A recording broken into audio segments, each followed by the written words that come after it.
Channel వీక్షకులందరికీ కూడా మా యొక్క హృదయపూర్వకమైన వందనాలు తెలియజేస్తున్నాను.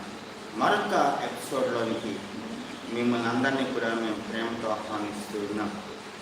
మా ఎపిసోడ్స్ అన్నీ కూడా మీకు మీ ఆత్మీయమైన జీవితానికి ఆశీర్వాదకరంగా ఉండాలని మేము ప్రార్థిస్తున్నాం.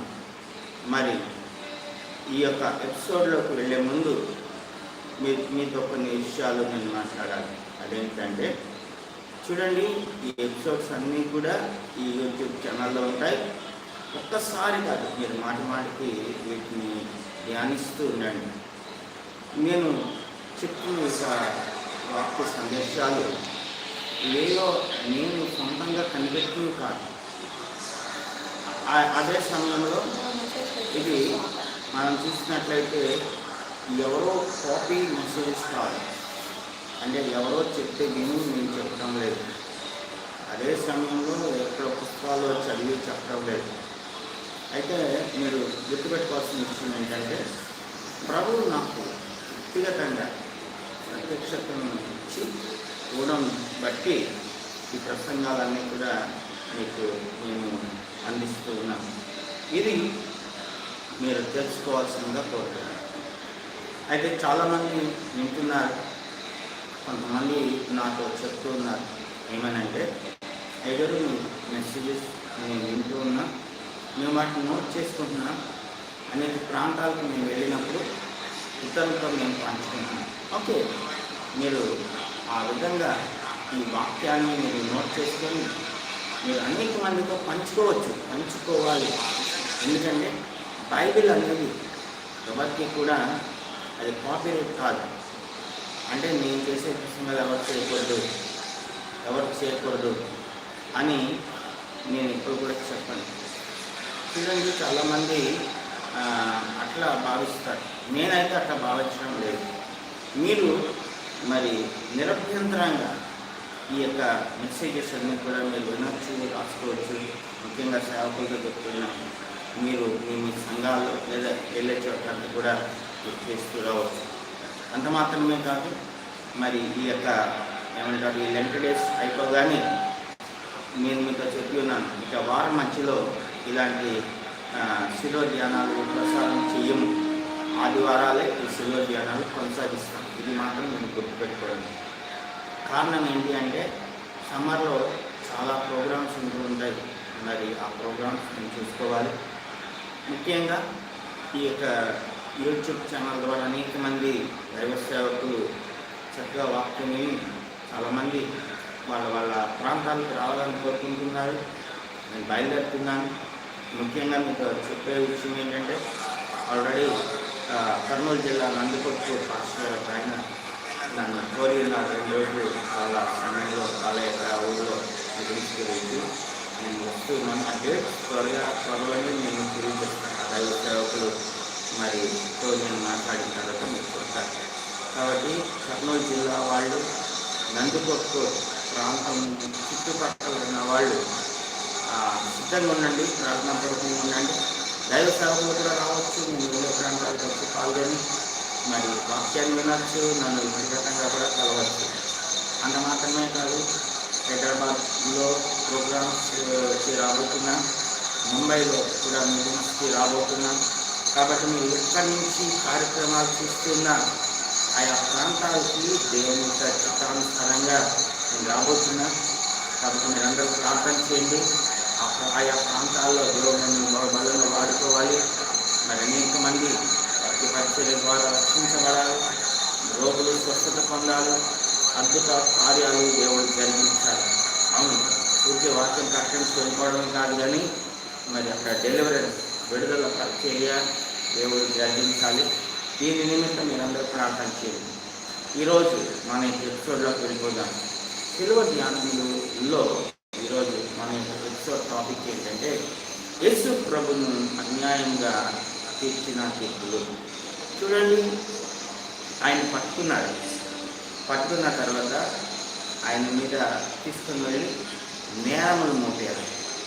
ఇప్పుడు నేరములు మోపిన తర్వాత ఆయన మీద అన్యాయంగా మోపబడిన నేరముల విషయం లేదా అక్రమంగా మోపబడిన నేరముల విషయంలో ఇప్పుడు తీర్పులు జరుగుతున్నాయి. ఆ తీర్పుల్ని మనం చూడబోతున్నాం. మనం కానీ చూసినట్లయితే మొదటిగా మనం చూస్తే మరి మత్తయి సువార్త 26వ అధ్యాయం 62 నుండి, మళ్ళీ చెప్పినాను రెఫరెన్స్, మత్తయి సువార్త 26వ అధ్యాయం 62 నుంచి మీరు ఈ యొక్క విషయాలు నేను చదువుతున్నాం, చాలా జాగ్రత్తగా.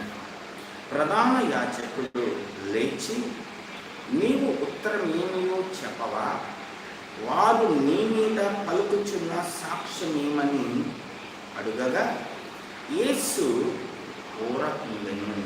చాలా జాగ్రత్తగా గమనించండి. యేసు ఊరకుండెను. అందుకు ప్రధాన యాజకుడు ఆయనను చూచి, నీవు దేవుని కుమారుడైన క్రీస్తువైతే ఆ మాట మాతో చెప్పమని జీవము గల దేవుని తోడని నీకు ఆనబెట్టుచున్నాను.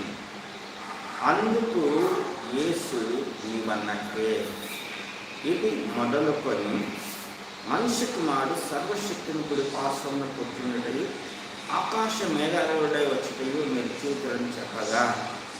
65వ వచనం, ప్రధాన యాజకుడు తన వస్త్రం చింపుకొని, వీడు దేవదూషణ చేయించున్నాడు, మనకిక సాక్షులతో పని ఏమి, ఇదిగో ఈ దూషణ మీరు ఇప్పుడు విని ఉన్నారు. 66, మీకేమి తోచుచున్నది అని వారిని అడిగాను. అందుకు వారు, వీడు మరణమునకు పాత్రుడు అనేది. చాలా జాగ్రత్తగా గమనించండి.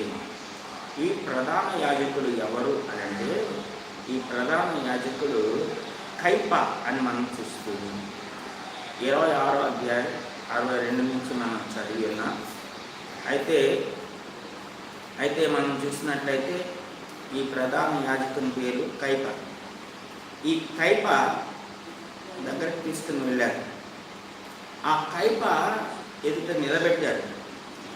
ఆయన మీద నేను గత ఎపిసోడ్లో చెప్పినట్లుగా మోపవలసిన నేరాలన్నీ కూడా మోపుతున్నారు. అందుకనే 62వ వచనంలో అంటున్నాడు, వీరు నీ మీద పలుకుచున్న సాక్ష్యం ఏమని అడుగగా, నీ ఉత్తరం ఏమీ చెప్పవా, వారు నీ మీద పలుకుచున్న సాక్ష్యం ఏంటని అడుగుగా ఆయన ఊరికే ఉన్నారు. ఏం మాట్లాడలేదు.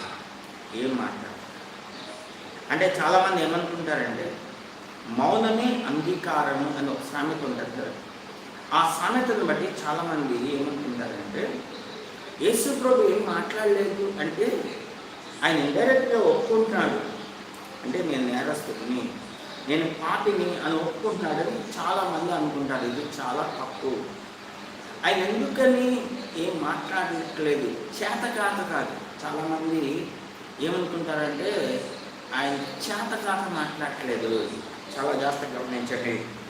ఆయనకి చేతకాక ఆయన మాట్లాడుకోవాలి. చూడండి, ఆయన శిలువ మరణం పొందడానికే వచ్చి ఉన్నాడు. నంబర్ 1, రాసుకోగలిగితే రాసుకోవాలి. 2, ప్రవక్తలు ఆయన గురించి నాకు చెప్పిన ప్రవచనాలు, నేను అందుకు ఫస్ట్ 2 ఎపిసోడ్స్ నేను అదే చేశాను. దాంట్లో మనం చూస్తాం, ఆయన ఒక వదకు తేబడి గొర్రె వలె, బొత్సు కత్తిరించి అనేది గొర్రె ఏ విధంగా మౌనం ఉంటుందో ఆ విధంగా ఆయన మౌనం ఉంటాడు అని ప్రవక్త ప్రవచించున్నాడు. అది ఆ ప్రవచనం నెరవేరినట్లుగా ఆయన మౌనంగా ఉంటున్నాడు. ఆయనకి మాట్లాడటానికి లేదా సమాధానం చెప్పడానికి, తను తాను రక్షించుకోవడానికి, తను డిపెండ్ చేసుకోవడానికి ఏమీ లేక మాట్లాడలేదు అని అనుకుంటున్నారు. చాలా తప్పు. ఆయన మీద మోపిన నేరములలో ఏది కూడా దేంట్లో కూడా పసలేదు. ఆయన మీద అక్రమంగా అన్యాయంగా నేరాలు మోపారు. అవి కరెక్ట్ కాదు, వాటిలో వాస్తవం లేదు. ఆయన తాను డిపెండ్ చేసుకోవచ్చు. తన వైపు సాక్షులు రమ్మంటే అనేక మంది వస్తారు కూడా సాక్ష్యం చెప్పడానికి. ఈరోజు ఎలాగైతే కోర్టులో కేసు జరుగుతున్నప్పుడు అనేక మంది వస్తూ ఉంటారు, అట్లా రాగలరు. యేసు రోజు ఇంకా చాలామంది రాగలరు. కానీ ఆయన ఎవరిని కూడా ఆయన పిలవట్లేదు, ఏర్పాటు చేసుకోవట్లేదు. కొన్ని కనీసం తను తానైనా ఆయన డిపెండ్ చేసుకున్నానికి ఏమీ మాట్లాడట్లేదు. ఆ ప్రధాన యాజకుడు చూడండి, ఆయన అడుగుతున్నాడు, ఇదిగో నీ మీద ఎన్ని నేరాలు మోపబడ్డాయి, నువ్వేం మాట్లాడవా, నువ్వేం చెప్పుకోవా, నీ సాక్ష్యం ఏంటో నీ సమాధానం ఏంటో చెప్పుకోవంటే ప్రభు ఏం మాట్లాడలేదు. కానీ కనీసం ఆయన అంటున్నాడు, నీవు దేవుని కుమారుడైన క్రీస్తు అయితే ఆ మాట మాతో చెప్పు అని, జీవము గల దేవుని తోడని నీకు ఆనబడుచున్నాను అంటున్నాడు.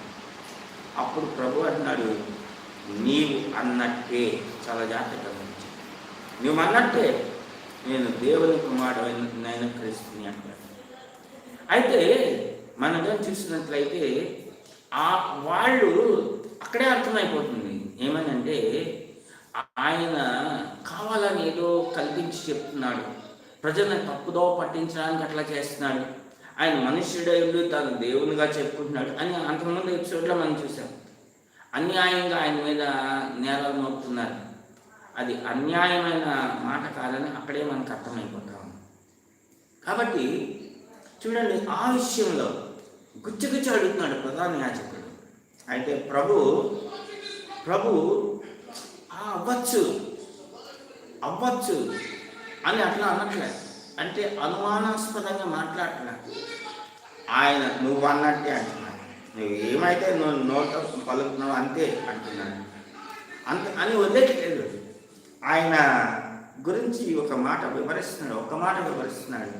ఇది మొదలుకొని 64 వచ్చిన, ఇది మొదలుకొని మనిషి కుమారుడు సర్వశక్తిని కుడిపార్శ్వమున కూర్చుంటాడు, వచ్చేటప్పుడు ఆకాశ మేఘారూఢుడై రావడం మీరు చూస్తారు అంటున్నాడు.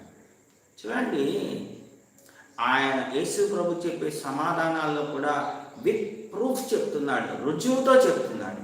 అది అవసరం. ఆయన నీ తీర్పు తీర్చేటప్పుడు ప్రధాన యాజకులు ఆయన అడిగినప్పుడు ఆ రుజువుతో సహా చెప్తున్నాడు. అవునండి, మనం చూసినట్లయితే ప్రకటన గ్రంథంలో ఇదిగో ఆయన మేఘారూఢుడై వచ్చినాడు, ప్రతి నేత్రము ఆయన్ని చూచును, ఆయనను పొడిచిన వాళ్ళు కూడా ఆయన్ని చూస్తారు, భూజనులందరూ కూడా ఆయన్ని చూచి రొమ్ము కొట్టుకుంటారు అన్నాడు.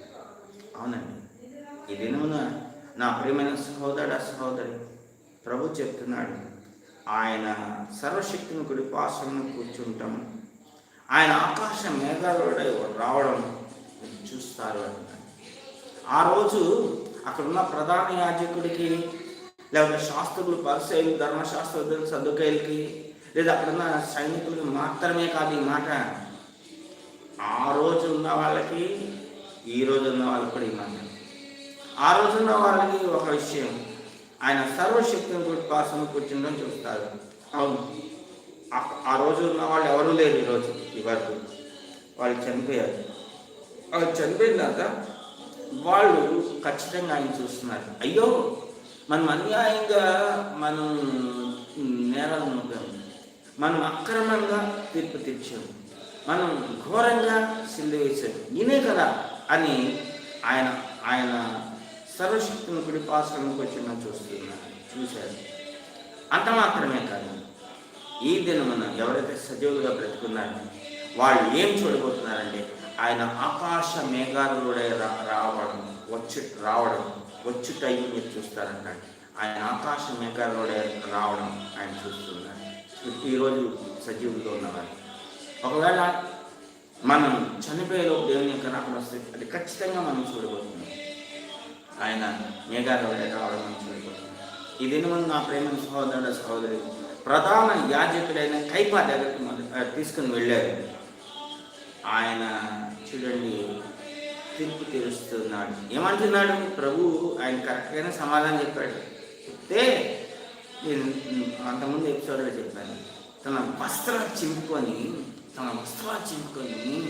నిజంగా ఆయనకి అవమానం అయిపోతుంది. నిజంగా వీడు దేవదోషం చేస్తున్నాడు. చూడండి, ఇక మన సాక్షులతో పని ఏంటి? ఈ దోషణ మీరందరూ వింటున్నారు, మీకేం తోస్తుందని అందుకని అడిగితే, అయ్యా నాయన తీర్పు తీర్చిరా బాబు అని చెప్పి ఆయనే తీసుకుని వెళ్ళారు. ప్రధాన యాజకుడుగా ఉన్నాడు కాబట్టి ఆయన గౌరవించి ఆయనే తీసుకుని వెళ్తే, తీసుకుని వెళ్ళిన వాళ్ళని అడుగుతున్నాడు, మీకేం తోస్తుంది, ఈయన ఏం చేద్దామంటారు అని వాళ్ళని అడుగుతున్నాడు. అసలు ఎవరైనా నేను అడిగితే ఎవరిని అక్కర్లేదు. ఈ రోజుల్లో న్యాయస్థానాలు ఉన్నాయి. ఆ న్యాయస్థానాలు ఎవరినైనా అడుగుతున్నాయా? నేరస్తుల విషయంలో ఏం చేద్దామని అడుగుతున్నాయా? ఏ ఒక్కరిని అడగడు. ఇప్పుడు జడ్జి గారు ఉన్నారు, న్యాయాధిపతి ఉన్నారు, ఆయన ఆ యొక్క శిక్షా స్మృతి అని ఉంటుంది. ఇదివరకు ఇండియన్ పీనల్ కోడ్ అని ఉండేది, ఇప్పుడు బిఎన్ఎస్ అని. ఆ భారతీయ శిక్షా స్మృతి ప్రకారం ఆ వ్యక్తి చేసిన నేరం రుజువైతే ఆ నేరానికి ఏ శిక్ష విధించాలి అని చట్టంలో ఉంటుంది. ఆ చట్టంలో ఉన్న నేరాన్ని ప్రకారంగా వాళ్ళకి శిక్ష విధిస్తారు. అది శిక్ష విధించేది ఆ న్యాయాధిపతే. అంతేగాని వచ్చిన వాళ్ళని తీసుకొని వచ్చిన వాళ్ళని వాళ్ళ విరోధంగా వాదించే వాళ్ళని ఎవరు అడగరు. వాళ్ళకి విరోధంగా వాదించే వాళ్ళని అడగరు. ఇదిగో మీరు ఈ నేరస్తుని తీసుకొని వచ్చారు, 8 నేరాలు పంపారు, ఈయన ఏం చేద్దాం, ఏం చేయమంటే అడగరు. సరైన న్యాయపద్ధతి అడగడు. ఎందుకంటే ఆ శిక్షలన్నీ కూడా దాంట్లో ఉండేవి. కానీ ఈయన చూడండి అంత డూప్లికేట్ వాళ్ళని చెప్పాలి, న్యాయపద్ధతి అని చెప్పాలి. ప్రధాన న్యాయపతి అయింది. ఈయన ఏం చేస్తున్నాడంటే, ఇదిగో మీకేం తోస్తున్నది 66, ఇప్పుడు గుర్తుపెట్టుకోండి, 26, 66, మత్తయి సువార్త 26, 66, మీకేమి తోచుచున్నది అని అడుగుతున్నాడు. ఈయన దేవదర్శనం చేస్తున్నాడు కదా, మీకేం తోస్తుంది అంటే, అందుకు వారు వీడు మరణమునకు పాత్రులు అనేది. ఆయన అడగడం, వీళ్ళు సమాధానం చెప్పారు. చూడండి, ఇది ఏమైనా సరైన తీర్పు అంటారా? న్యాయమైన తీర్పు అంటారా? న్యాయమైన తీర్పు అంటారా? అసలు అందుకని అడిగితే వీళ్ళు ఆయన అక్కడ వరకు తీసుకెళ్ళటం ఎందుకు? ఆయన నిలబెట్టడం ఎందుకు? ఆయన వీళ్ళని అడగడం ఎందుకు? వీళ్ళని సమాధానం చెప్పడం ఎందుకు? చాలా జాగ్రత్తగా గమనించండి. వాస్తవంగా ఏమి లేకుండా ఆయన పట్టుకొని తీసుకొని వెళ్ళి సిలువ వేసేసేయచ్చు, సిలువకి చంపేసేయచ్చు. కానీ దీంట్లో కూడా చూడండి ఎంత లాజిక్లు ఉన్నాయి, ఎంత కుటిలమైన యత్నాలు ఉన్నాయి. మేము అంత క్రమంగానే చేశాం అని ప్రజల ముందు వాళ్ళు నిరూపించుకున్నానికి, ప్రజల ముందు వాళ్ళు రూపించుకున్నానికి ఆ విధంగా ఒక డ్రామా ప్లే చేశారని చెప్పాలి. ఆ యొక్క ప్రధాన యాజకుడైన కయపా దగ్గర తీసుకుని వెళ్తే ఆయన ఆ విధంగా చేస్తున్నాడు. ఇంకా యోహాను సువార్తలో మనం 18వ అధ్యాయం, యోహాను సువార్త 18వ అధ్యాయం 12వ వచనం, అంతటా సైనికులను సహస్రాధిపతియు యూదుల బంట్రోతులను యేసును పట్టుకొని ఆయన్ని బంధించి మొదట అన్న యొద్దకు తీసుకొని పోయిరి. అతడు ఆ సంవత్సరము ప్రధాన యాజకుడైన కయపాకు మామ. చాలా జాగ్రత్తగా గమనించండి. ఇందా మనం కయపా దగ్గర తీసుకొని వెళ్ళారని చెప్పినా ఈ అన్న అనేవాడు అన్న అనే అతను ఆ ప్రధాన యాజకుడైన కయపాకు మామ. ఇప్పుడు ఆయన దగ్గర తీసుకుని వెళ్ళి హాజరు పరిచారు, అంటే నిలబెట్టారు. ఇప్పుడు 19వ వచనంకి వెళ్ళి చాలా జాగ్రత్తగా గమనించారు. యోహాను సువార్త 18వ అధ్యాయం 19వ. ప్రధాన యాజకుడు ఆయన శిష్యులను గొచ్చియో ఆయన బోధను గొచ్చియో యేసును అడుగుతున్నాడు. చాలా జాగ్రత్తగా గమనించండి.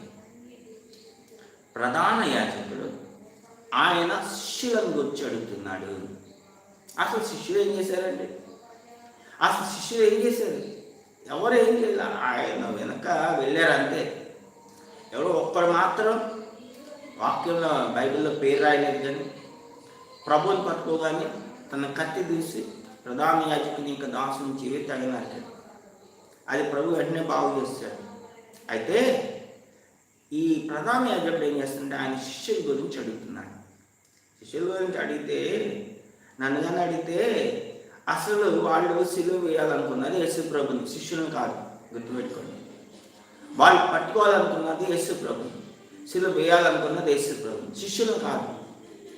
అయితే వీళ్ళు చూడండి, ఈ యొక్క తీర్పు తెచ్చే విషయంలో వీళ్ళకి ఏం లేక, సబ్జెక్ట్ లేక, వీళ్ళు ఏం చేయలేక, ఏమంటారు, టైం అలాగ వేస్ట్ చేయడానికి, కాలాన్ని అలా వ్యర్థం చేయడానికి శిష్యుల గురించి అడుగుతున్నాడు. శిష్యుల గురించి అడిగితే ప్రభు ఏం చెప్తాడు? వాళ్ళు గురించి చెప్పడానికి వాళ్ళ గొప్పతనం ఏముంది? కొంతమంది చేపలు పట్టుకునే వాళ్ళు, కొంతమంది రకరకాల వృత్తుల్లో నుంచి వచ్చిన వాళ్ళు, వాళ్ళు ప్రభు పిలిస్తే వచ్చారు, ప్రభుతోనే ఉన్నారు, తిరిగారు, ఆయనతోనే ఉన్నారు, ఆయనతోనే తిరిగారు. పరిచర్య అంతా చేసిన ప్రభువే, బోధించింది ప్రభువే, స్వస్థపరిచింది ప్రభువే, ఆయన చనిపోయిన వాళ్ళు లేపింది ఆయనే, దయ్యాలు వెళ్ళగొట్టింది ఆయనే. అయితే వాళ్ళు ఏం చేస్తున్నారంటే, ఆ ప్రధాన నాయకుడు ఏం చేస్తున్నారంటే ఆయన శిష్యుల గురించి అడుగుతున్నాడు యేసు. మీకు ఇంకో మాట చెప్పాలంటే, ఆ శిష్యుల గురించి అడిగితే ఇప్పుడు ప్రభుని పట్టుకోగానే శిష్యులు అందరూ పారిపోయారని రాయబడి. సాధారణంగా నేరస్తులు ఎవరినైనా పట్టుకున్నప్పుడు వాళ్ళతో పాటు ఉన్న గ్యాంగ్ గురించి విచారిస్తూ ఉంటారు. అది పరిపాటి, అది మామూలే. నీతో పాటు ఇంకెవరెవరు ఉన్నారు, వాళ్ళు ఎక్కడ వాళ్ళు ఏంటి, ఏం చేస్తారు, వాళ్ళ అడ్రస్ ఏంటి, వాళ్ళ ఫోన్ నెంబర్స్ ఏంటి, సాధారణంగా ఎంక్వైరీ చేసేవాళ్ళు ఇట్లాంటివి అడుగుతుంటారు. అయితే ఇప్పుడు ప్రభువుని పట్టుకొని ఆయన శిష్యుల గురించి ప్రభుని అడిగితే, ఇప్పుడు అసలు శిష్యులు వాళ్ళు ప్రభుని పట్టుకోగానే పారిపోయారండి. వాళ్ళ గురించి ఏం చెప్తాడు ప్రభు, ఎక్కడికి వెళ్ళారని చెప్తాడు. వాస్తవంగా ఆయన దేవుని యొక్క కుమారుడని పక్కన పెడతాను, ఒక మానవాకాడిలో ఒకరికి వచ్చాడు. వాళ్ళు ఎవరెవరు ఎక్కడెక్కడ ఉన్నారంటే ఆయన ఏం చెప్తాడు. అయినా వాళ్ళని ఒకవేళ వెతికి పట్టుకున్నా వాళ్ళు ఏం చేస్తారు, వాళ్ళని ఏం చేయగలరు, ఆ శిష్యులను ఏం చేయగలరు. వాళ్ళ టార్గెట్ ఏమో యేసు ప్రభువునే. అందుకనే ఆ ఇస్కరియోతు యూదా యొక్క సహాయం తీసుకొని ఆ ఇస్కరియోతు యూదాకి 30 వెండి నాణాలు ఇచ్చి ప్రభువుని పట్టుకున్నారు. వాళ్ళు ప్రభువుని పట్టుకోవడానికి అతను సహాయం చేశాడు. అందుకని అడిగితే వాళ్ళకి శిష్యుల గురించి ఆరా కావాలంటే ఈ ఇస్కరియోతు యూదా వాళ్ళతో ఫ్రెండ్షిప్ చేశాడు కదా, ప్రభుని పట్టుకోవడానికి, బేరం కుదిరించుకోవడానికి వాళ్ళ దగ్గరికి వెళ్ళి వాళ్ళతో మంత్రాలు చేశాడు కదా. అసలు అప్పుడే అడగచ్చు కదా, ఇస్కరియోతు యూదాని అడగచ్చు. ఓ ఇస్కరియోతు యూదా, అసలు నువ్వు ఎవరు, నువ్వు ఎక్కడి నుంచి వచ్చావు, నీ చరిత్ర ఏంటి, నీ బ్యాక్గ్రౌండ్ ఏంటి, మిగతా 12 మంది కదా, మిగతా 11 మంది చరిత్ర ఏంటని చిట్టా లాగొచ్చు కదా, తీసుకోవచ్చు కదా, ఇస్కరియోతు యూదా దగ్గర తీసుకోవచ్చు కదా. అట్లా కూడా చెప్పలేదు. యేసు ప్రభుని అడుగుతున్నారు. తర్వాత ఆయన బోధ గురించి అడుగుతున్నారు. ఆయన బోధ గురించి అడుగుతున్నారు. ఎవరు? కైప, ఈ కైప యొక్క మామ, ఆయన అన్న అడుగుతున్నారు. అడుగుతుంటే యేసు ప్రభు చెప్పిన సమాధానం ఏంటంటే, యేసు, నేను బాహాటంగా లోకం ఎదుట మాట్లాడితిని. అవునండి, యేసు ప్రభు ఏమి చెప్పినా ఓపెన్గానే ఆయన ఉన్నాడు. ఓపెన్గానే, బాహాటంగానే వాక్యం చెప్పాడు. సీక్రెట్గా ఆయన ఎప్పుడు కూడా వాక్యం చెప్పలేదు. సీక్రెట్గా వాక్యం ఎప్పుడు చెప్పలేదు. బైబిల్ మీరు బాగా చదువుకోండి. ఆయన ప్రజలు ఉన్నంత వరకే ఆయన బోధించేవాడు. ఆ రోజు సాయంత్రం చీకటి అయిపోతున్నప్పుడు బోధ ఆపేసేవాడు. ప్రజలంతా ఎవరంతటా వాళ్ళు ఇళ్ళకి వెళ్ళిపోయేవాళ్ళు. యోహాను సువార్తలో మనం స్పష్టంగా చూస్తాం ఏక మాటలు. 7వ అధ్యాయం చివర 8వ అధ్యాయం మొదటి 2 వచనాలు. అంతటా ఎవరిళ్ళకు వారు వెళ్ళేది. యేసు ఒలీవల కొండకు వెళ్ళాను. తెల్లవారినప్పుడు ఆయన సమాజ మందిరంలోకి వచ్చాను. అప్పుడు ప్రజలందరూ కూడా సమాజ మందిరానికి వచ్చేవాళ్ళు. అప్పుడు ఆయన వాక్యాన్ని బోధించేవాడు. యోహాను సువార్త 7వ అధ్యాయం ఆఖరి వచనాలు, అలా 8వ అధ్యాయం మొదటి 2 వచనాల్లో ఈ మాటలు మనం చూస్తాము. అయితే మనం చూసినట్లయితే ఆయన అంటున్నాడు, నేను బాహాటంగా లోకం ఎదుట మాట్లాడితిని. ఇంకో మాట అంటున్నాడు, యూదులందరూ కూడి వచ్చి సమాజ మందిరములలోను దేవాలయంలోను ఎల్లప్పుడూ బోధించి తిని, రహస్యంగా నేనేమీ మాట్లాడలేదు. చాలా జాగ్రత్తగా గమనించండి. ఆయన పిచ్చోరా, ప్రజలెవరు లేనప్పుడు ఆయన బోధించడానికి ఏమండి? పిచ్చోళ్ళు అయితే పిచ్చోళ్ళు ఉంటా ఉంటారు, మీకు తెలుసో తెలియదు. ఎవరుండరు కానీ ఏదేదో మాట్లాడుతూ ఉంటారు. ఎవరో మనిషితో మాట్లాడుతూ ఉంటారు, గట్టిగా అరుస్తూ ఉంటారు, నవ్వుతూ ఉంటారు, ఏదేదో ఎవరితోనో మాట్లాడుతూ ఉంటారు. వాడిని లోకం ఏమంటారు? పిచ్చోళ్ళు అని. అయితే ప్రభు అంటున్నాడు, ప్రజలందరూ కూడి ఉన్న చోటే నేను మాట్లాడాను. కరెక్టే. సమాజ మందిరంలో మాట్లాడాడు, ప్రజలందరూ కూడి ఉన్నారు. దేవాలయంలో బోధించాడు, అక్కడ ప్రజలందరూ కూడి ఉన్నారు. ఆయన సముద్ర తీరంలో బోధించాడు, ప్రజలందరూ కూడి ఉన్నారు. అరణ్యంలో బోధించాడు, ప్రజలందరూ కూడి ఉన్నారు. కొండ మీదకి ఎక్కి బోధించాడు, ప్రజలందరూ కూడి ఉన్నారు. ఆయన ఎక్కడ బోధించినా ఆయన బాహాటంగా లేదా బహిరంగంగానే వాక్యం చెప్పాడు, కానీ ఆయన రహస్యంగా ఎప్పుడు కూడా ఎవరితో కూడా ఏది కూడా చెప్పలేదు. దానికి సాక్షులు ఇల్లే. అవునండి, నేను మీతో చెప్పాను కదా, శిష్యుల కంటే కూడా యేసు ప్రభు అంటే పడని వాళ్ళు ఉన్నారే. ఆ శాస్త్రులు, పరిసయ్యులు, ధర్మశాస్త్రులు, సద్దకాయలు, ప్రజల పెద్దలు, ప్రధాన వీళ్ళు ఎక్కువగా ప్రభుని ఆ 3.5 సంవత్సరాలు అడుగున వెంబడించారు. ప్రభు చెప్పిన ప్రతి పొల్లు, ప్రతి అక్షరం చాలా జాగ్రత్తగా వాళ్ళు విని ఉన్నారు. బాగా విన్నారు, బాగా మైండ్లో కూడా నాటుకునేటట్లుగా, అంటే ముద్రించబడేటట్లుగా వాళ్ళు పెట్టుకొని ఉన్నారు. ఇది నిజంగా చాలా విడ్డూరం. వాళ్ళు విన్నది కాకుండా నీ బోధ ఏంటని అడుగుతున్నాడండి ఆ యొక్క అన్న. నువ్వేం మాట్లాడావు, నువ్వేం బోధించావు అడుగుతున్నాడు. చాలా జాగ్రత్తగా ఉంచాడు. అప్పుడు 21 వచనం నేను చదువుతున్నాను, చాలా జాగ్రత్తగా విన్నాను. 21 యోహాను సువార్త 18:21. నీవు నన్ను అడుగనేలా, నేను వారికి ఏమి బోధించినది విన్న వారిని అడుగును. ఇదిగో నేను చెప్పినది వీరెరుగుదురని అతనితో అనెను. విన్న వాళ్ళందరూ ఇల్లే. ఎవరైతే ప్రభుని పట్టుకొని తీసుకుని వచ్చారో, ఎవరైతే ప్రభు మీద అన్యాయంగా నేరాలు మోపుతున్నారో, ప్రభు చెప్తున్నాడు, ఇగో వీళ్ళందరూ నా బోధలు విన్న వాళ్ళు, వీళ్ళందరూ వెళ్ళి అడుగు, నేనేం చెప్పాను, వీళ్ళే అడుగు, వీళ్ళే చెప్తారు అని ఆ యొక్క అన్నతో చెప్తున్నాను. చాలా జాగ్రత్తగా గమనించాను. నన్ను అడిగితేనండి, వాళ్ళు ఏదో చేయాలి అనుకుంటున్నారు కానీ చేయలేకపోతున్నారు. అది నా పాయింట్ ఇక్కడ.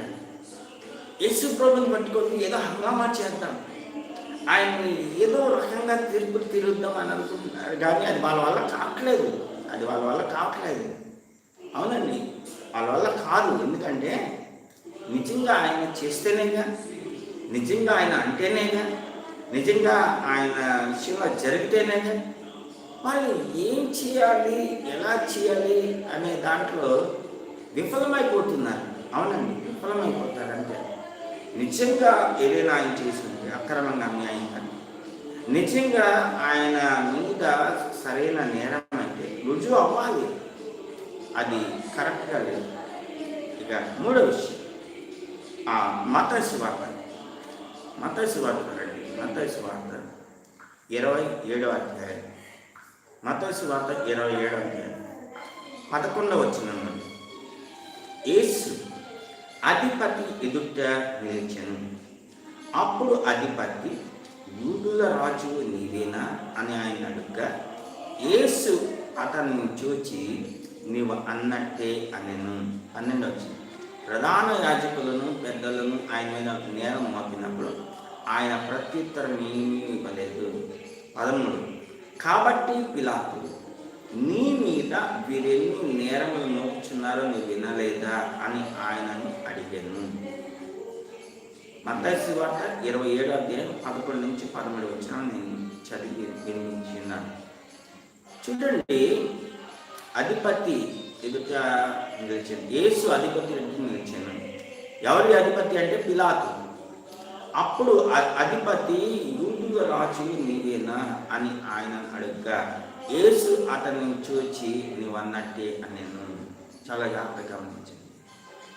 యూదుల రాజు నీవేనా అని అడుగుతున్నాడు ఆయన్ని తీర్పు తెచ్చడానికి. అప్పుడు ప్రభు ఒకే ఒక్క మాట, నీవు అన్నట్టే అన్నాడు. ఇది ఒక నేరంగా తీసుకొని వాళ్ళు ఆయన్ని ఎలాగైనా కానీ ఆయన మీద తీర్పు తీర్చాలి, ఆయన శిలువకు వేసి చంపేటట్టుగా తీర్పు తీర్చాలి అని వాళ్ళు ప్రయత్నం చేస్తున్నారు.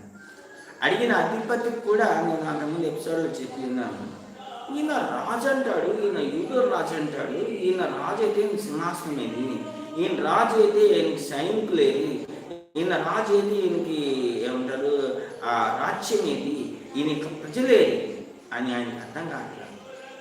ఇంకేం అర్థం కావట్లేదు. అందుకని అడుగుతున్నాడు, నువ్వు రాజు. చూడండి, రాజు అయితే కిరీటం లేదు. రాజు అయితే ఎంత అన్యాయంగా, ఎంత ఘోరంగా ఒక సామాన్యమైన మనుషుల యొక్క చేతిలో చిక్కి ఇంత ఘోరంగా మరణిస్తారా? అని ఆయన యొక్క ఆలోచన. మనం చూసినట్లయితే చూడండి, ఈ పిలాతు, గవర్నర్గా ఉన్న పిలాతే ఆ యొక్క అధిపతి. ఆయన ఈ యొక్క విషయంలో తీర్పు తెచ్చాలి అని ప్రయత్నం చేస్తూ ఉన్నాడు. అయితే ఆయన మీద మోపబడిన నేరం విషయంలో ఆయనకి ఎలాంటి రుజువు దొరకడం లేదు. ఎందుకంటే ఇదే ఇప్పుడు నేను చెప్పిన డౌట్సే. రాజని వాళ్ళు అంటున్నారు, నేరం అవుతున్నారు, రాజు అని చెప్పుకుంటున్నాడు. ప్రభుని అడిగితే నువ్వు అన్నట్టే అంటున్నాడు. నిజంగా రాజు అయితే ఇవన్నీ వేయాలని అడుగుతున్నాడు. ఏమండి ఒకసారి ఆలోచించాను. ఒక రాజుగా ఉంటే అది నేరమా? ఒక రాజుగా ఉంటే అది నేరమా? నేరం కాదు. రాజు అవ్వచ్చు, రాజు అయినంత మాత్రం అది నేరం కాదు. అవునండి. అసలు అట్లా అనుకుంటే యేసులో పుట్టినప్పుడు ఆయన ఎవరికి చెప్పుకున్నాడు? ఆయన ఎవరికి చెప్పుకోలే. ఆయన పుట్టినప్పుడు తూర్పు దేశం నుంచి జ్ఞానులు బయలుదేరి వచ్చారు. ఎందుకంటే ఆకాశంలో నక్షత్రం వచ్చిందండి. వాళ్ళు వచ్చి ఏమడుగుతున్నారు? యెరూషలేముకి వచ్చి ఏమడుగుతున్నారు? యూదులకు రాజుగా పుట్టినవాడు ఎక్కడ ఉన్నాడు? ఆయన రాజు. అవును, వాళ్ళు వచ్చి వాళ్ళకి ఎవరు చెప్పారు? వాళ్ళు ఏమైనా యేసు ప్రభు భక్తులా? చూడండి, లేకపోతే ప్రభు వెళ్ళి వాళ్ళకి చెప్పాడా? దేవదూత ఇలా కళ్ళ కనిపించి నేను యూదులకు రాజు, ఆయన యూదులకు రాజు అని. అయితే వాళ్ళు వచ్చి వాళ్ళ నోటితో వాళ్ళే అడుగుతున్నారు, యూదులకు రాజుగా పుట్టినవాడు ఎక్కడ ఉన్నాడు? మీకు ఇంకొక మాట కూడా చెప్తే మీకు అర్థమవుతుంది. అదేంటంటే ఆయన రాజు. ఈ పిలాతుకి అయితే అర్థం కావడం. అయితే మీకు ఇంకొక విషయం చెప్పాలంటే, జ్ఞానులు వచ్చి చెప్పినప్పుడు నిజంగా హేరోదు కూడా కంగారు పడ్డాడు. వీళ్ళు క్లియర్గా యూదులకు రాజుగా పుట్టినవాడు ఎక్కడున్నాడని అడుగుతున్నాడు. అయితే ఆయన ఎక్కడ లేడు, ఇంకెక్కడ పుట్టాడని కంగారు పడిపోతున్నాడు. నేను చెప్తాను దాని గురించి. మీకు ఇంకో విషయం కూడా చెప్పాలి ఈ సందర్భంగా. అందుకే నేను దాన్ని కొంచెం దాటవేశాను. ఈ యొక్క మాట గురించి దాటవేశాను. ఆయన సిలువ వేసినప్పుడు ఆ సిలువ మీద పై విలాసం పైన ఒక చిన్న రేకు మనకు కనిపిస్తుంది. దాని మీద రాసిన మాటలు INRI. నేను మీకు గుర్తుపడేరో చెప్తాను దాని గురించి అంత వివరంగా. దాని యొక్క అర్థం ఏంటంటే యూదులకు రాజు అయిన యేసు అని అర్థం. ఆ మాట రాయడానికి కూడా అసలు వీళ్ళు ఒప్పుకోలేదు. కానీ పిలాతే రాయించి అక్కడ కొట్టించాడంటే బలవంతంగా. మీకు అర్థమైందా? ఎందుకు? వాళ్ళు యేసు ప్రభుని ఎట్టాలు చేయాలనుకున్నాడు. యేసు ప్రభుని అన్యాయంగా అవమానపరచాలనుకున్నాడు. కానీ ఆయన సిలువ వేసినప్పుడు పిలాతు చూడండి, ఆ మాట రేటు మీద రాసి పెట్టడానికి వాళ్ళు ఎందుకు ఒప్పుకోలేదంటే, ఎవరు చూసినా ఈ యూదులకు అవమానంగా ఉంటుంది. యేసు ప్రభుని సిలువ వేసి ఈయన యూదులకు రాజైన యేసు అని పెడితే యూదులకి అది పెద్ద అవమానకరమైన మాట, అవమానకరమైన దృశ్యం. యూదులకు రాజు సిలువ వేయబడ్డాడు, చచ్చిపోతున్నాడని. అయితే ఇక్కడ మనం చూసినట్లయితే అయినా కానీ ఆయన యూదులకు రాజే. ఈ విషయంలో ఆయన తీర్పు తీర్చాలని ప్రయత్నించారు. అది వాళ్ళ వల్ల కాలేదు. అయితే దాని విషయంలో వాళ్ళు ఏం చేయలేకపోయారు. ఇప్పుడు పిలాతు దగ్గర ఆ యొక్క తీర్పు తీర్చేది ముగించబడింది. ఎందుకంటే ఎన్ని నేరాలు మోపినా అవి వాటిలో ఏది కూడా రుజువు కావడం లేదు. మళ్ళీ ఆయన టైం వేస్ట్. అందుకని ఈ పిలాతు ఏం చేశాడంటే, చూడండి, వాళ్ళు ఏం నేరాలు మోపుతున్నా అవి కరెక్ట్ కావడం లేదు, అది రుజువు కావడం లేదు. అందుకనే ఎలాగైనా కానీ దీన్ని మనం వదలగొట్టుకోవాలి, దీనికి ఒక ముగింపు పాల్పాలనుకొని యేసు ప్రభుని ఏం చేశాడంటే హేరోదు దగ్గర పంపించాడు. చాలా జాగ్రత్తగా గమనించాడు. యేసు ప్రభుని హేరోదు దగ్గర పంపించాడు. ఇది నేను మీకు చూపిస్తాను. లూకాసు 23వ అధ్యాయం 5వ వచనం చదువుతున్నాను వినండి. మళ్ళీ చెప్తున్నారు. లూకాసు వార్త 23వ అధ్యాయం 5వ వాక్యం నుండి.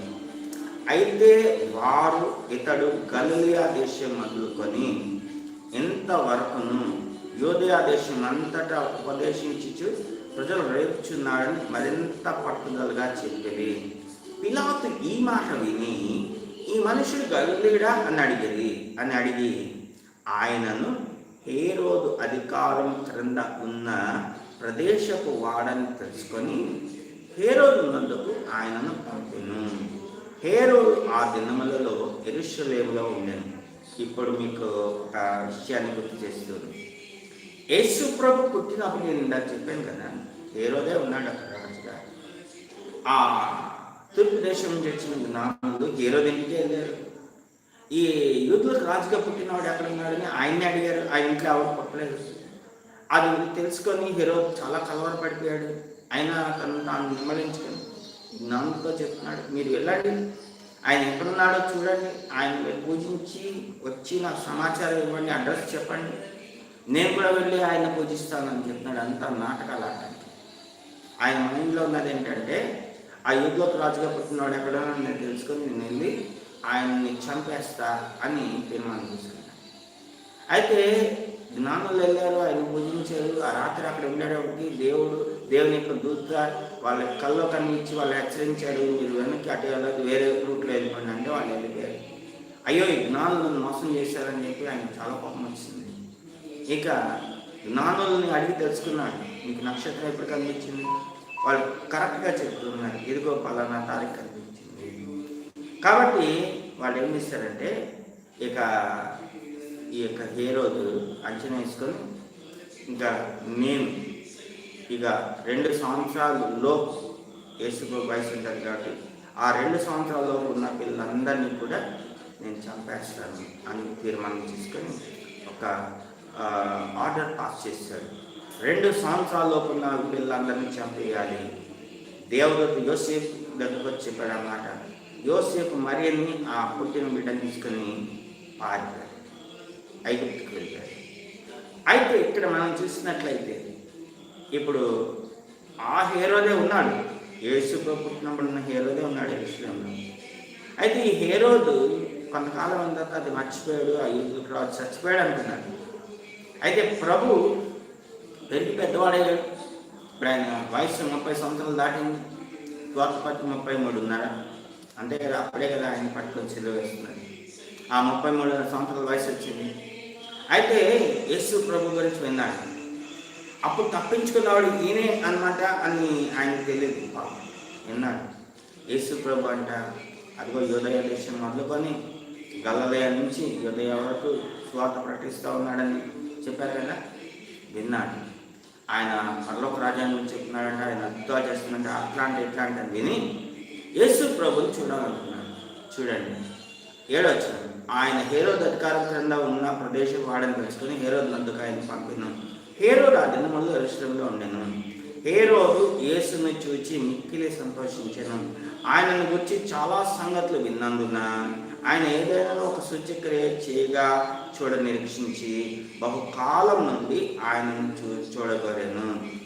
ఆ 9వ వచనం, ఆయనను చూచినప్పుడు చాలా ప్రశ్నలు వేసినను ఆయన అతనికి ఉత్తరమేమీ ఇవ్వలేదు. చాలా జాగ్రత్తగా గమనించండి. ప్రధాన యాజకులను శాస్త్రం నిలవబడి ఆయన మీద తీక్షణంగా నేరం మోపిరి. హేరోదు తన సైనికులతో కలిసి ఆయనను తృణీకరించి అపహసించి ఆయన ప్రశస్తమైన వస్త్రం తొడిగించి పిలాతు నొద్దకు మరలా పంపెను. చాలా జాగ్రత్తగా గమనించండి. హేరోదు ఆయన ప్రశ్నలు వేశాడు. 9వ వచనం, ప్రశ్నలు వేస్తే హేరోదు దగ్గర ప్రభు ఏం మాట్లాడారు. ఇక ప్రధాన యాజకులు శాస్త్రంలో ప్రక్క నిలబడి ఆయన మీద తీక్షణంగా నేరాలు మోపుతున్నారు. ఎంతసేపు నేరాలు మోపుతున్నా ప్రభు మౌనం ఉన్నాడు.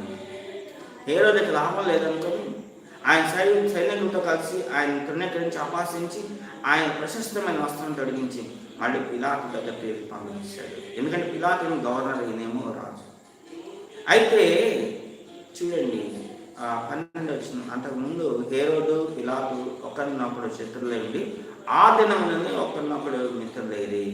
చాలా జాగ్రత్తగా గమనించింది. ఇప్పుడు పిలాతు దగ్గర తీసుకుని వెళ్ళారు, హేరోదు దగ్గర తీసుకుని వెళ్ళారు. ఆ తీర్పు తీర్చాలని ప్రయత్నించాడు, అయినా హేరోదు వల్ల కాలేదు. ఇప్పుడు మళ్ళా పిలాతు దగ్గర తీసుకుని వచ్చారు. యోహాను సువార్త 19వ అధ్యాయం 8వ వచనం. మళ్ళీ చెప్తున్నాను, యోహాను సువార్త 19వ అధ్యాయం 8వ వాక్యం. పిలాతు ఆ మాట విని మరి ఎక్కువగా భయపడి తిరిగి అధికార మందిరంలో ప్రవేశించి, ఏ మాట విని చూడండి, 7వ వచనం. అందుకు యూదులు, మాకు ఒక నియమం కలదు, తాను దేవుని కుమారుడని ఇతడు చెప్పుకొనను కనుక ఆ నియమం చొప్పున ఇతడు చావవలెను అని అతనితో చెప్పేది. చాలా జాగ్రత్తగా దేవుని కుమారుడు అని చెప్పుకుంటున్నాడు కాబట్టి ఈయన చావాల్సిందే. చూడండి, పిలాతుకి ఉన్న విషయం ఏంటంటే వాళ్ళు చెప్తున్నారు వాళ్ళు ఎన్ని నేరాలు మోపుతున్నా వాళ్ళు మోపిన నేరాలు ఏది ఒక్కటి కూడా యేసు విషయంలో పిలాతు కనబడట్లేదు. నేను ఇందాక చెప్తానే ఉన్నా, ముందు అన్న దగ్గర తీసుకుని వెళ్ళాడు, కైపా మామ దగ్గరికి, ఆయన విచారించాడు. తర్వాత ప్రధాన యాజకుడైన కైపా దగ్గర తీసుకెళ్ళాడు, ఆయన విచారించాడు. తర్వాత పిలాతు దగ్గర తీసుకుని వచ్చాడు, ఆయన విచారించాడు. తర్వాత రాజు అయిన హేరోదు దగ్గర తీసుకుని వెళ్ళారు, ఆయన విచారించాడు. మళ్ళీ తిరిగి పిలాతు దగ్గర తీసుకుని వచ్చారు. ఇప్పుడు వాళ్ళు చెప్తున్నారు, ఈయన దేవుడు అని చెప్పుకుంటున్నాడు, ఈయన దేవదర్శనం చేస్తున్నాడు, ఈయన పన్ను కట్టదంటున్నాడు, ప్రజల్ని ఏమంటారు తిరుగుబాటు చేయడానికి ప్రేరేపిస్తున్నాడు, ఈయన చావాలి, ఈయన్ని సిలువ వేసి చంపాలి. చూడండి, నేరం మోపేది వాళ్ళే, తిరుపతి చేతి కూడా వాళ్ళే అలా చేస్తున్నారు. చూడండి, ఇది చాలా దారుణం. ఇంకా ఏమంటారు, ఈ యొక్క ఏమంటారు చట్టం ఉన్నది ఎందుకు, ప్రభుత్వం ఉన్నది ఎందుకు, న్యాయపతి ఉన్నది ఎందుకు, మొత్తం వాళ్ళే చేసేస్తున్నారు, అన్నీ ఉన్నా వాళ్ళే చేసేస్తున్నారు. ఇంకా మనం చూసినట్లయితేనండి, పిలాతు నోట్ల నుంచి వచ్చిన ఆఖరి మాట ఏంటంటే తెలుసా, మీ నా దగ్గర తీసుకొచ్చారు, నేను తీర్పు తెచ్చాను, కానీ మీరు నాకు అవకాశం ఇవ్వట్లేదు. మీరేం చేస్తారు తెలుసా, మీరు తీసుకెళ్ళిపోయి ఈ మనిషిని మీ ధర్మశాస్త్రం చెప్తున్న ప్రకారం మీరే నేను తీర్పు తెచ్చండి అంటున్నారు. ఎందుకంటే ఆయన దగ్గర తెచ్చారు, ఏదేదో నేరం మోపారు. ఆయన ఎంత ప్రయత్నించినా మోపబడిన నేరంలో ఏది కూడా రుజువు కావట్లేదు, ఏది కరెక్ట్ కాలేదు. ఆయన చాలా ఖచ్చితంగా జాగ్రత్తగా చూశాడు. ఇప్పుడు ఆయనకు అవకాశం ఇవ్వకుండా నేరాలు మోపేదాళ్ళే, తీర్పు తెచ్చేదాళ్ళే, శిక్ష వేసేదాళ్ళే, అంతా వాళ్ళే అయిపోతున్నప్పుడు పిలాతు ఆ విధంగా చెప్తారు.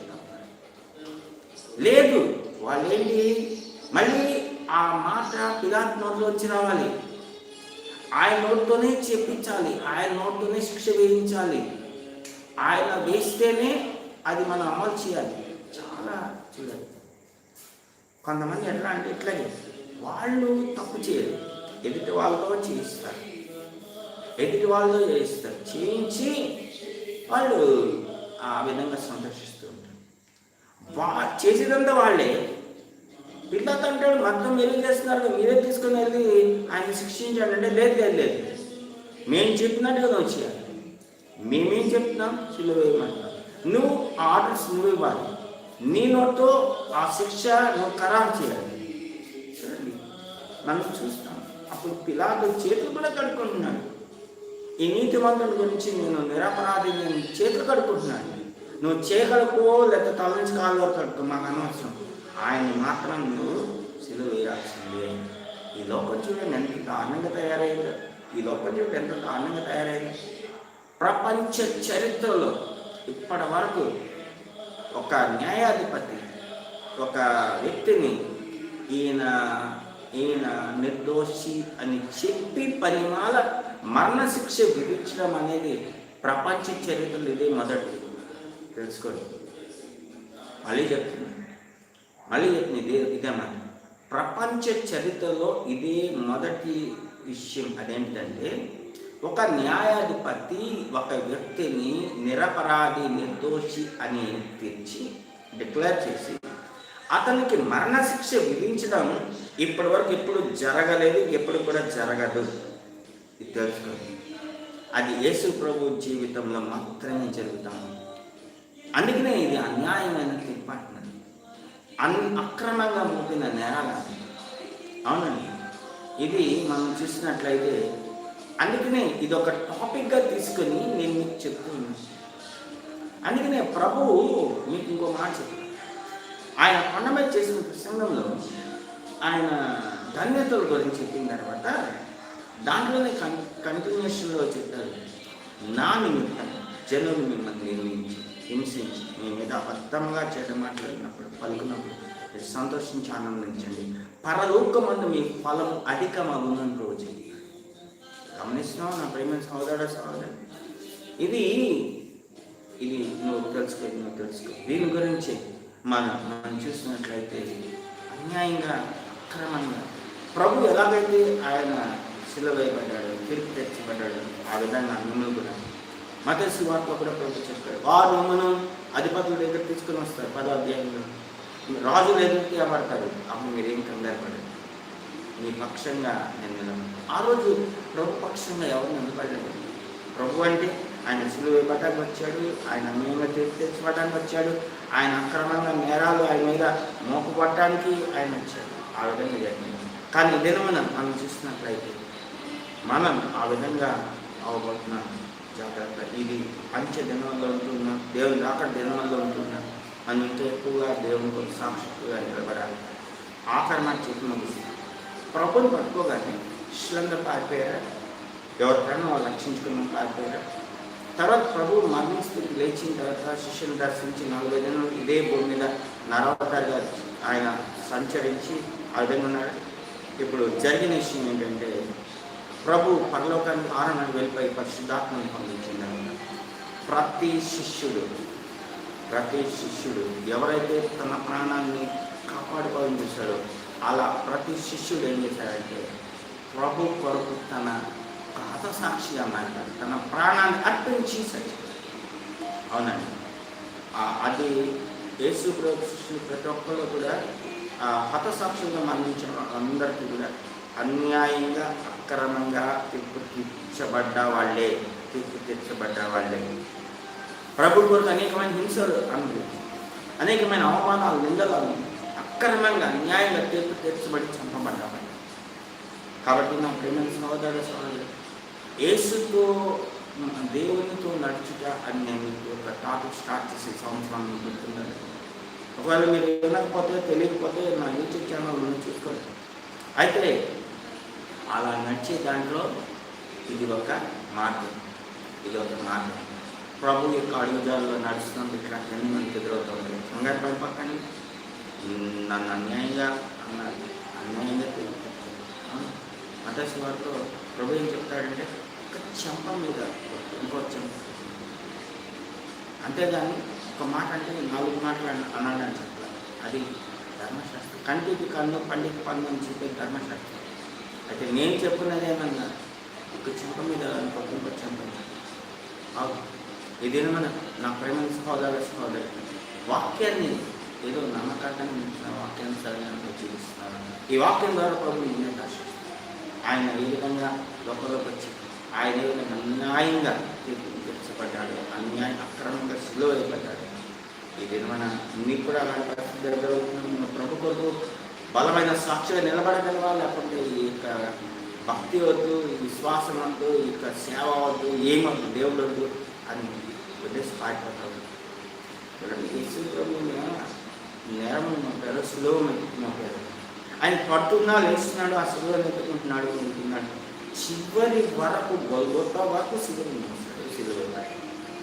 ఇదేమన్నా నువ్వు కూడా అలాంటి అడుగుదాగా ఉన్నాడు.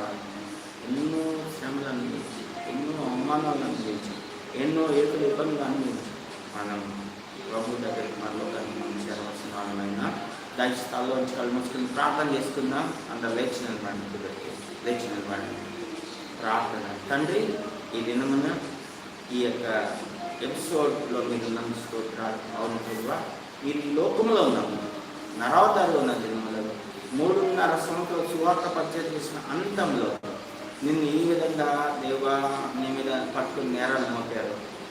అంత మాత్రమే కాదు, నిన్ను ఏ విధంగా అన్యాయంగా అక్రమంగా తీర్పులు తీర్చారు. ఈ దినమైన నీ వాక్య వెలుగులో మీరు మాకు మాట్లాడిన ప్రతి మాట కూడా స్తోత్రాలు చెల్లిస్తున్నాను. అవును ప్రభువా, ప్రపంచ చరిత్రలో అన్యాయంగా అక్రమంగా తీర్పు తీర్చబడి మరణ శిక్ష శిలువ మరణం పొందింది మీరు ఒక్కలే ప్రభువా. ఒక న్యాయాధిపతి నీవు నిర్దోషిగా నిన్ను ప్రకటించిన తర్వాత కూడా నిన్ను అన్యాయంగా అక్రమంగా శిలువ వేసింది లోపల. అయితే ప్రభువా ఇదేమైనా ఆ విషయం గ్రహించాలి. చాలామంది వాక్యాలు విన్న వాళ్ళకి అర్థం కాలేదు ప్రభువా. మీరు ఏదో చేశారు కాబట్టి మీకు శిలువ మరణం పొందారని అనుకుంటున్నారు ఇప్పుడు వరకు. అయితే ఈ వాక్యం ద్వారా బిడ్డల యొక్క మనోన్నతలను మీరు త్యాగ చేసి అనుకుంటున్నాను. ఏ నేరం చేయకుండా అన్యాయంగా అక్రమంగా నిన్ను తీర్పు తెచ్చి అబద్ధ సాక్షులను లేపి నిన్ను అన్యాయంగా తీర్పు తెచ్చి నిన్ను శిలువ వేశారని బిడ్డలు తెలుసుకున్నాను సహాయం చేయండి. తద్వారా బిడ్డలో మారు మనసును దాచండి, మార్పులు దాచండి. బిడ్డల యొక్క గుండెలు బుద్ధలవ్వాలి ప్రభా. నీవు ఎవరో తెలుసుకోవాలి. నేను హృదయం పూర్వకంగా దేవుడిగా రక్షకునిగా అంగీకరించాలి. మీరు నచ్చిన ఆ యొక్క మార్గంలో బిడ్డలకు నడిచేకుండా సమస్త ఘనత మహిమ ప్రభావాలు మీరే పొందుతున్నాం. ఈ యొక్క దేవా మాటల వలన ఈ యొక్క సందేశం వలన పాపలు రక్షించబడాలి, రోగులు స్వస్థత పొందాలి, ప్రజల్లో ఉన్న దురాత్మలు వెళ్ళిపోలేస్తున్నాను. ఎంతమంది బిడ్డలైతే ఈ లైవ్లో ఉంటున్నారు, లేదా ఎంతమంది బిడ్డలైతే ఈ యూట్యూబ్ ఛానల్లో ఈ యొక్క మాటలు వింటున్నారు, అందరినీ అసలు సమర్పిస్తున్నారు. ఆశీర్వదించి దీవించి కృపలో మీకు భద్రపరిచి సమస్త ఘనత మహిమ ప్రభావాలు నేర్చుకుంటూ తిరిగి మరొక ఎపిసోడ్లో మేము కలుసుకునే వరకు వీళ్ళందరినీ కాపుల భద్రతను సమర్పిస్తూ ఈ శిరోధ్యానాలన్నీ కూడా చివరి వరకు ఎలాంటి ఆటంకాలు లేకుండా కొనసాగునట్లు మీరు సహాయం చేయండి. సమస్త ఘనత మహిమ ప్రభావములు మీరు మాత్రమే పొందుకున్నారు. యేసు నామములో అడిగి వేడుకొని ప్రార్థిస్తున్నాం తండ్రి, ఆమేన్. తండ్రి అయిన దేవుని యొక్క ప్రేమ, కుమారుని కృప, పరిశుద్ధాత్మిక అన్యోన్య సహవాసం సమాధానం వెళ్ళకెళ్ళప్పుడు తోడే అందించుగాక. ఆమేన్. నా ప్రాణం యెహోవాను సన్నిధించు, నా అంతరం సమస్తమైన కృష్ణనామం సన్నిధించు, నా ప్రాణం యెహోవాను సన్నిధించు. ఆయన చేసిన ఉపకారములలో దేనిని క్రీస్తును సంపూర్ణం హల్లెలూయా హల్లెలూయా హల్లెలూయా. అందరికీ వందనాలు. పరీక్షలు రాసే విద్యార్థుల కొరకు ప్రార్థన చేయలేదు బాధపడబాకండి. ఒక ఎపిసోడ్ ప్రత్యేకంగా మీ కొరకే నేను ఉంచున్నాను. పరీక్షలు రాసే విద్యార్థుల కొరకు ప్రత్యేక కార్యక్రమం అది చూడండి. దాంట్లో సలహాలు సూచనలు ఇచ్చిన్నాను, నేనే స్వయంగా ప్రార్థన చేస్తున్నాను. దాంట్లో ఉపయోగించండి. దేవుని యొక్క దేవునిలో మేలు పొందండి. దేవుని ముందు దీవించుకుందాం. ఆమేన్. Praise the Lord, praise the Lord, praise the Lord. God bless.